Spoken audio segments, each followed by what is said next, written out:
pick next month's draft, and everyone will be watching to see what they do. There have already been reports suggesting that Philly is open to shopping the third overall pick, and Jake Fisher is reporting that it's more likely the Sixers trade down, not out of the draft entirely. Another far more important tidbit, the Philadelphia may not actually be looking to trade PG. Recent reports suggest that the Sixers will be looking to explore George's trade in the market in conjunction with the draft are misread. There have been no indication that they're looking to package George in the number 3 pick to move him on his own. I'm trying to figure out, so if they trade, who and what they're going to trade him for, Joe? Because that contract he got is huge. Yes. Yeah, you're going to have to get about 6 players back for him. And he signed he got a player option too. Yeah. And he going to pick that up. Yeah, you know he is. He'd be a fool not to. Joe and Unc, what y'all say? What? Trade him or keep him? Well, here's my thing. What Joel gonna do? What is he? Everything is contingent on him, Ocho. Give us anything, Ocho? Because if he can't, gonna get up off of him. We might well. I mean, just fess up and say, look, damn, we probably did make a couple of bad investments, but we need to try to get up off these. You know what I mean? So if Joel can't come back healthy to where you can compete, because everything is really lies in his hands. Everything is contingent on him. Yeah. So I don't know, man. I don't know. Damn. They got some young promising talent. I love Tyrese Maxey. Yeah, and the little guard from Duke who got hurt. Oh yeah. McLean. Yeah. He came in balling, in the minutes that he got, the opportunities that he got, he took advantage of them. He showed me something that I didn't think he could do. Like he put up some big numbers in that little stretch when he was playing. He playing some good ball. So they got some good pieces. Like I said, man, the injuries play a huge part of people's legacy. Obviously, teams, season. So if Joel Embiid can't get back to the dominance that we've accustomed to watching him play at, Billy ain't competing for nothing, man. Brandon Miller is reportedly the only untouchable player on the Hornets roster. One opposing exec told Hoops Wire that he's led to believe Brandon Miller is the lone untouchable Charlotte roster, is the only lone untouchable on Charlotte's roster. Though he doesn't think LaMelo Ball or Miles Bridges will be moved, no one will pay what the Hornets are surely seeking for either player, the executive said. Joe, what do the Hornets need to do to make the playoffs? Dang.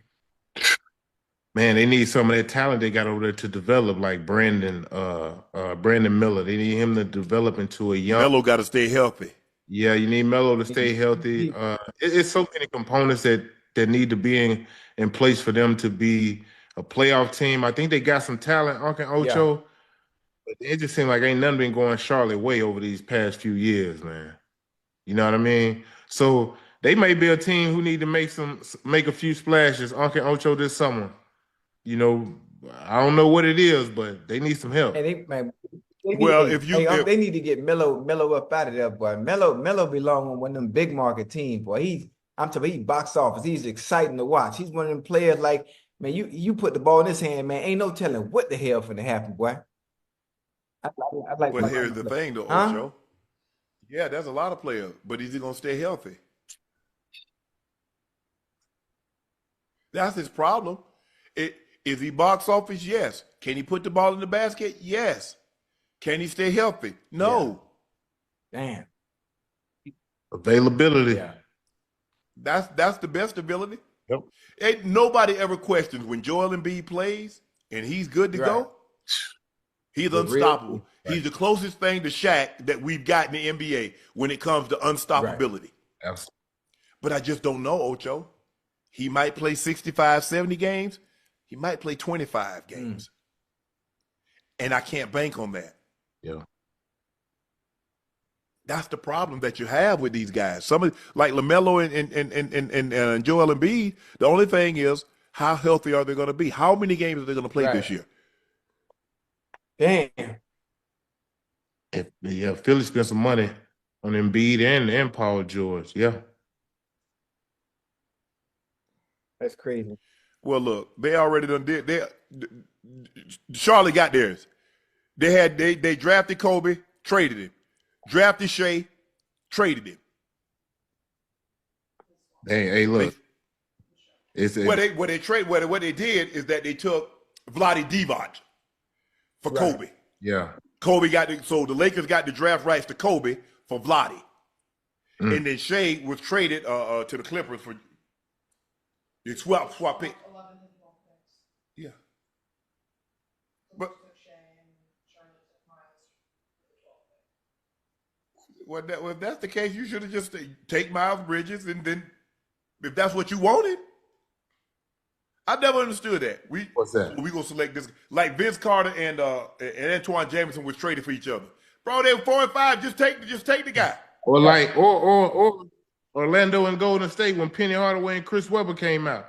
Yeah. Why would you draft Chris Webber with Shaq? Why not just take Penny with the number 1 pick? I don't get it. Language during the media interview following the T-Wolves loss to the Thunder in Game 1. He said, I only took 13 effing shots.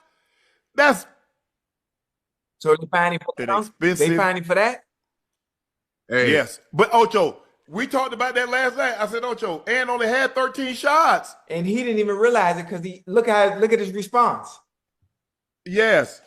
So you know what that means. He gonna come out gunning tomorrow. He finna go crazy.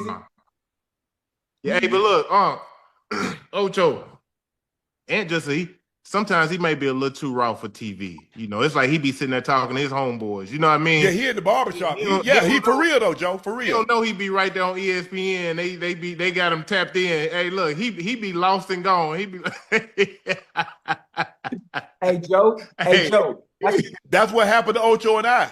We get on here, Ocho, and I forget, like, damn, I got a microphone and camera in front of me. I can't. Hey, and we will always remain the same, authentically yourself. That's why it's called. It's called Nightcap for a reason. And I think sometimes people not even realizing this ain't linear TV. This ain't television. This is something completely different. So you're gonna get something different every time you tune in and watch. Ain't no telling what the hell. That's why we come on late at night. Because hey Joe, sometimes I'm gonna be honest with you. I don't know what I'm gonna say, and sometimes when it's time to do the show, I don't know where I'm gonna be. Joe, I don't know where I'm gonna be. Hey, it's like them late night videos when they come on. You hope them kids in bed. What's gonna come across that TV? Yeah, we were late night videos. You come on with MTV. That's when they showed you the raunchy stuff. I want my MTV. I mean, they'll tell me like, damn, I don't know that came up, but it sure shouldn't have came out.